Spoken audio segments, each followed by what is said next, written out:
CFB Wainwright will now be able to offer state-of-the-art training to its soldiers, thanks to the opening of the brand new operations building.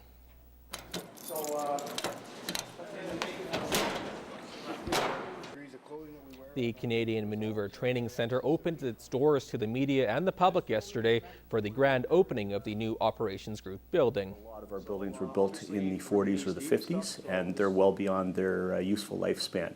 So just as part of our regular infrastructure improvements, some buildings are being replaced. The project will house the troops and equipment used to simulate threats and opposing forces, which are key elements for the effective training for units of the Canadian Army. Like this, it was really good because we were able to actually consolidate some soldiers from the various corners that we had them hidden in. From one end of the base to the other, they're actually able to operate under one roof. So every single time we run a Maple Resolve exercise here, a national level exercise, obviously we need to have an enemy force. They need a place where they can get organized, and they need a place where they can leave their kit, have access to their vehicle, and so on and so forth. The idea is to follow in the footsteps of the United States and provide more specialized training in small unit combat to simulate conditions seen recently in the Middle East. Extremely trained in ambush type of operation. They can replicate what we call the IEDs that we have been facing and experiencing in Afghanistan. So those guys are masters at small unit tactics. The cost of the new operational group building is $7.8 million. The City of Cold Lake has made things a little bit easier for developers. City Council made some changes that will help extend the construction season into the winter. Fraser Snowden has more. Before the change, building in a subdivision would need asphalt and storm ponds in place. But now, building permits in the winter season can be granted without this.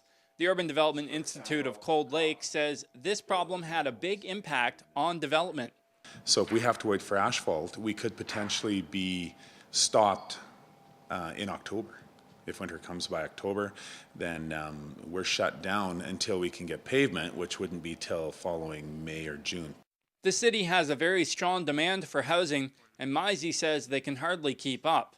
The change will allow more freedom for builders, but that will also have a ripple effect. So there's all the, all the workers, the sub-trades, plumbers, electricians, and that ripples right down into hardware stores, real estate, the law firms.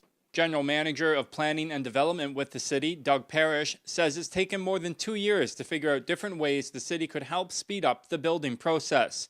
However, sites will still need these essentials in place. Gas, power, water, and sewer, curb and gutter need to be installed before they can get building permits or development permits. And that allows them to continue construction of housing during the winter months. Meisey says while one challenge has been overcome, there are still others the city is trying to work on. I have a phase that's been sitting for about 2 months waiting for gas, which could have been building on. So again, there's a lot more challenges we're faced with yet. And, as long as everybody's willing to work together. Builders will also have to secure a $10,000 deposit for the winter building permits.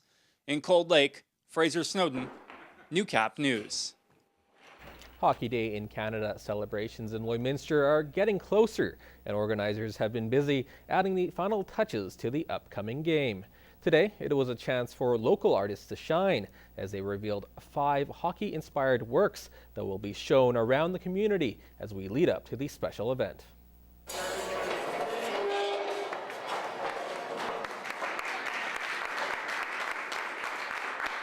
One by one, artists revealed their creations to a packed Civic Center lobby. Working on their pieces for the past few months, it's the first time they've been able to show off their work to the public. With each canvas, a different story to tell.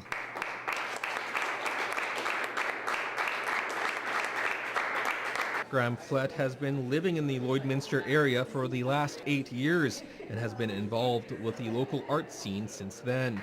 He was a goalie when he was younger, and he worked his playing days into his watercolor. I deliberately made the goalie left-handed. Now, I don't know if anybody's ever going to pick up on that, but I did that deliberately because I'm left-handed. So I wanted something that sort of that that save, that the catcher mitt, the mitt coming out there, the puck going in. 27-year-old Brandy Hofer was born and raised in the border city, and she says hockey was a big part of her life growing up.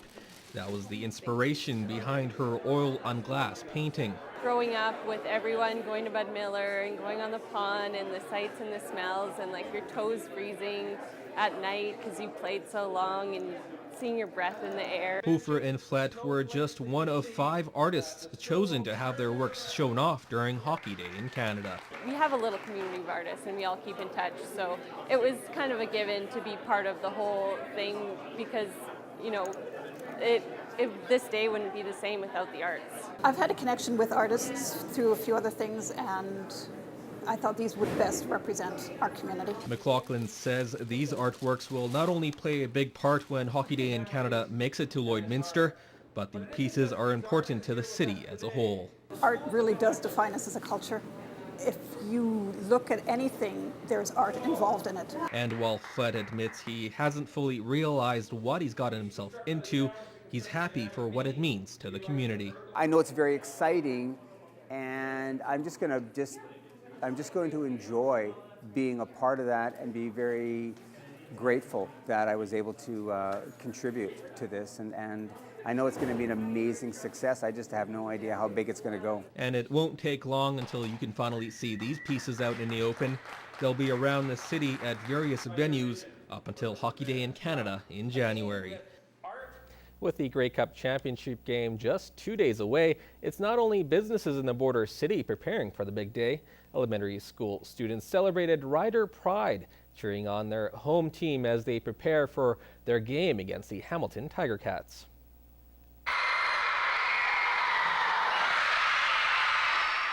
It was a wave of green and white at St. Mary's Gym, with both students and staff pumped up for the big game.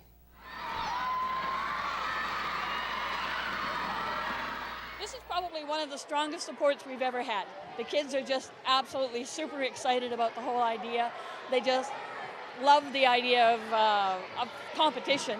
Our whole family's really lived in Saskatchewan, and my grandma and grandpa are huge fans, so we just started going with the family generation. Oh, I just want them to work hard, and hopefully they can get the win. The excitement was also contagious at Queen Elizabeth Elementary School. They are a really good team, and just to try your best, and it's okay if you lose because there's always another year. A lot of kids look at them as heroes, and so we just want them to do their best. And like Haley was saying, you know what, it's okay if you lose, but play the game hard, have fun, and it'll be a great time, I'm sure, in Regina. Kickoff begins at 4 p.m. on Sunday in Regina.